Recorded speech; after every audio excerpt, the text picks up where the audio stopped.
आदाब नाज़रीन, आग उर्दू में आप लोगों का खैर मक़दम है। मैं हूं मुज़फ़्फ़र इस्लाम। आज यौम आशूरा यानी 10वीं मुहर्रम का दिन है। इसी दिन हज़रत इमाम हुसैन रज़ियल्लाहु अन्हु की शहादत का वाक़या पेश आया था, जिसे खराज तहसीन खराज अक़ीदत पेश करने के लिए अक़ीदतमंद जो हैं जुलूस और मातम और ताज़िया सजाकर खराज तहसीन पेश करते हैं। पर इस मरतबा जो है कोरोना वबा की वजह से जिस तरीके से हुकूमत की जो गाइडलाइंस है उसके मद्देनज़र लोग अपने अपने घरों में ही ताज़िए को सजाकर इस यौम आशूरा यानी मुहर्रम मना रहे हैं। यौम आशूरा के दिन जो है मातम और नवाखानी और ताज़ियादारी और जुलूस वगैरह निकाल कर जो है यौम आशूरा के दिन जो है शाम में ले जाकर इमाम बारगाह पर जो उसको दफन करते थे, जिसके चलते कोरोना वबा के चलते जो है हुकूमत की जो गाइडलाइंस है उसके तहत जो है हमारे घोसी में आज का ये नज़ारा देखने को मिल रहा है। देख सकते हैं चौक जो है वीरान पड़े हैं, जबकि यहाँ पर हज़ारों की तादाद में भीड़ हुआ करती थी। लेकिन आज कोरोना वबा और हुकूमत की जिस तरीके से गाइडलाइंस है उस गाइडलाइन का लोग पालन करते हुए चौक बिल्कुल देख सकते हैं सुनसान है, सन्नाटा पसरा हुआ है और बिल्कुल पूरी तरीके से वीरान है। आइए हम दिखाते हैं क्या कहते हैं मौलाना शफ़क़त तक़ी क़ुम्मी ज़िला मुहर्रम ताज़ियेदार समिति मऊ का अध्यक्ष हूँ। सबसे बताएं कि जो आज का दिन है इसकी अहमियत और इसकी तारीख़ी हैसियत क्या है? आज रोज़े आशूरा के नाम से तारीख़ में ये दिन मौजूद है और रोज़े आशूरा गम का एक ऐसा दिन है जिस दिन करबला के तपते हुए सहरा में 3 दिन की भूख और प्यास में रसूलुल्लाह के नवासे हज़रत इमाम हुसैन को बेदर्दी से उनके परिवार समेत उनको शहीद कर दिया गया और उनके जो बचे परिवार के लोग थे उन्हें आज की शहादत के बाद बेघर कर दिया गया, ख़ैमे जला दिए गए, असीर किया गया।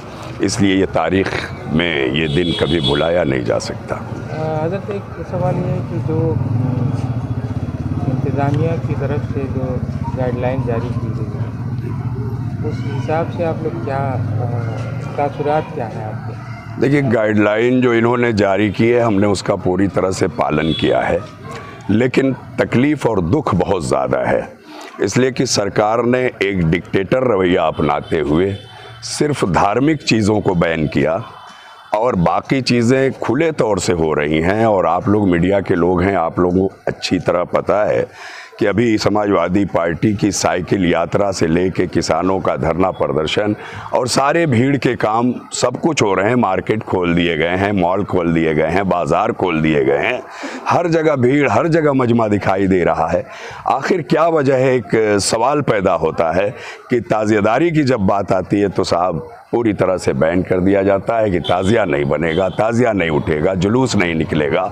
जबकि ताज़िया बनाने वाली कौम चाहे शिया हो, सुन्नी हो, हिंदू हो, किसी का ताल्लुक़ ऐसे किसी संगठन से नहीं है जो अपनी मनमानी करें, बल्कि सब के सब भारत के नागरिक हैं, भारत के कानून और संविधान में विश्वास रखते हैं।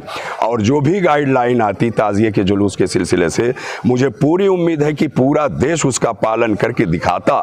लेकिन न मालूम क्या बात है कि उन्होंने पूरी तरह ताज़िए को बैन किया और बड़ी मुश्किल से घर के अंदर सजाने का उन्होंने गाइडलाइन जारी की।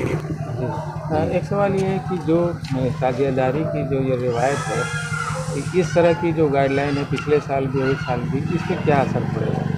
इससे असर पड़ेगा, देखिए ये बहुत तकलीफ दे बात है ना कि आप रैलियां कर रहे हैं उसी समाज के सामने, आप भीड़ इकट्ठा कर रहे हैं उसी समाज के सामने, आप सरकार के मेन पद पर हैं, मुख्यमंत्री हैं और आप जैसे लोग मिनिस्टर हैं, आपके मंत्री एक एक गांव में जाते हैं, हज़ारों हज़ार की संख्या में बोल रहे हैं और उन्हें कोई कोरोना की गाइडलाइन का ख्याल नहीं होता। लेकिन धार्मिक चीज़ों पर, मैं सिर्फ ताज़िए की बात नहीं कर रहा हूँ, सारे त्यौहार चाहे हिंदू भाइयों के हों चाहे हमारे हों, हालांकि वो हिंदू भाइयों को काबू में नहीं ले पाते। इसलिए कि मैं खुद अयोध्या से जब निकला दिल्ली से आते हुए तो मैंने मैंने सड़कों पे देखा कि हज़ारों की संख्या में अयोध्या में कांवड़ यात्रा के परचम भी लगाए जा रहे हैं और लोग लेके चल भी रहे हैं। तो हमें कोई इस पर दिक्कत नहीं है, इतराज़ नहीं है। हिंदुस्तान एक धार्मिक देश है, हमारा हिंदू भाई चल रहा है, अच्छा लगता है, लेकिन इंसाफ का राज होना चाहिए। और ये योगी जी की दुर्खी पॉलिसी पर हम सख्त नाराज़ हैं और हमारा पूरा समाज और ताज़ियेदार समाज नाराज़ है, चाहे वो किसी मज़हब से ताल्लुक़ रखता हो। नाम खतीब सादिक है। आज योम आशूरा का दिन है जी जी। आप लोग किस तरीके से मुहर्रम मना रहे हैं? हम इमाम हुसैन की याद मना रहे हैं, जिन्होंने इंसानियत के लिए अपने आप को, अपने घर वालों को कुर्बान कर दिया। मोहम्मद सल्लल्लाहु अलैहि वसल्लम के जो अमन का पैगाम देने वाला जो हमारा मज़हब है, जो किसी को तकलीफ़ नहीं देने वाली बात हमारे मज़हब में है, उसके याद में जब इमाम हुसैन ने अपने आप को कुर्बान कर दिया करबला के मैदान में इंसानियत को बचाने के लिए, और तमाम जुल्मों को सहते हुए उन्होंने अपने आप को कुर्बान किया। लेकिन अब जो सरकार की गाइडलाइंस है, जो हम लोग चाहते थे कि अच्छे से हो, लेकिन जो भी सरकार की गाइडलाइंस है उसका पूरा पालन करते हुए हम लोग मुहर्रम को मना रहे हैं। अपने घरों में सहन में ताज़िए को, छोटे ताज़िए को, बड़ा ताज़िया था लेकिन छोटा ताज़िया मंगा करके उसको सहन में रख के सजा करके, और बंद चार दीवारी के अंदर हम लोग सोशल डिस्टेंसिंग और जितनी भी गाइडलाइंस सरकार की उसके अनुसार ही हम लोग मुहर्रम का जुलूस मना रहे हैं। आज योम आशूरा है, शहीद करबला की याद में कुछ खराज तहसीन अपने तरन्नुम आवाज़ से कर दीजिए। अब फिर तायरे तख़य्युल पहुँचा है करबला में, प्यासों को ज़बह होते देखा है करबला में, और चेहरे की गर्द धुल दी शब्बीर ने लहू से, इस्लाम हुस्न तेरा निखरा है करबला में।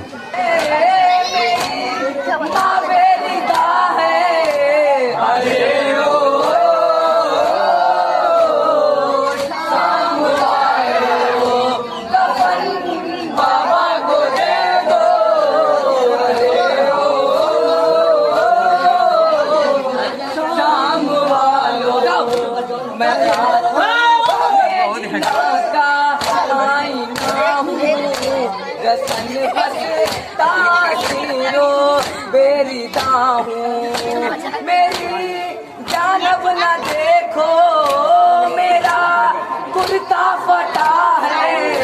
अरे ओ शाम वालों, कफन बाबा को दे दो। अरे ओ शाम वालों, सीना मेरे बाबा का कहाँ है, सुना है बरसरे के तपा है, नहीं हाय वो सीना कहाँ सोए सकीना। नेशनल अवार्ड याफ्ता अहसन अंसारी की मुरत्तिब करदा तमाम मुकाबला जाती इम्तिहान के लिए एक नायाब नुस्खा उर्दू कंपटीशन बुक और विश्व दर्पण में नारी अब महज 300 रुपये में। जल्दी करें। मोमिन अंसार सभा कौमी सदर अकरम अंसारी पेश कर रहे हैं। मिलने का पता अहसन अंसारी डोमनपुरा हिब्बा मऊ।